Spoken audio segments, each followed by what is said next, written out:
Welcome to great Indian IAS institute of Chengalpattu. இப்போ அது வந்து கூட்டு வட்டிக்கான கணக்கை நம்ம பார்க்கலாம்.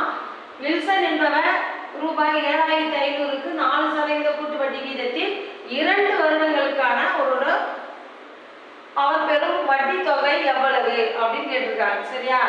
இப்போ நமக்கு ஏற்கனவே தெரியும், இதுக்கு கூட்டு வட்டிக்கு ஃபார்முலா பொறுத்த வரையும் மொத்த தொகையை கண்டுபிடிச்சிட்டா இது ஏ என்பது மொத்த தொகை அசல் p into 1 + r/100 whole power n. இது கூட்டு வட்டிக்கான formula. a = p * 1 + r/100 whole power n. இப்போ இதுல p யோட வேல்யூ எவ்வளவு கொடுத்துட்டாங்களா? p = பிரின்சிபல் வேல்யூ வந்து 7500, பர்சன்டேஜ் வந்து r ஓட வேல்யூ வந்து 4%, n வந்து அதாவது n = 2 ஆண்டுகள். இப்போ நம்ம a = 7500 1 + r ஓட வேல்யூ எவ்வளோ? 4/100 ஹோல் பவர் 2. இப்போ 7500 இன்ட்டு 104,000மா? ஒரு 104 இன்ட்டு பை 100 இன்ட்டு 104/100. ஏன்னா 2 டைம்ஸ் இருக்கு.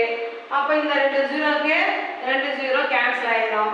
இது 25ஆல கேன்சல் பண்ணா 3 முறை, இங்க 4 முறை, இங்க இது 4 டேபிளால கேன்சல் பண்ணா 21. சரிங்களா? 2 முறை 26, 2 டைம்ஸ் வரல 26. அப்போ இது எல்லாத்தையும் 26 இன்ட்டு 3, 26 இன்ட்டு 3 6 18 மீதி 1 3 78. 78 கூட எது பெறணும்னா 104 இன்ட்டு 78.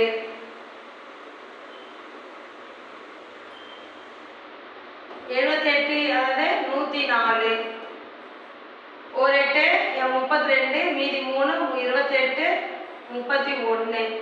அதுக்கப்புறம் 0 0 8 7 2 1 12 11 இங்க 8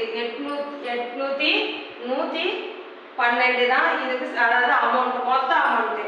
a = 8112. இப்போ 8112 மொத்த அமௌண்ட் எவ்வளோ? 7500. அப்போ பிரின்சிபல் நமக்கு இது தெரியும்னாக்கா CA கூட்டு வட்டி = a - p.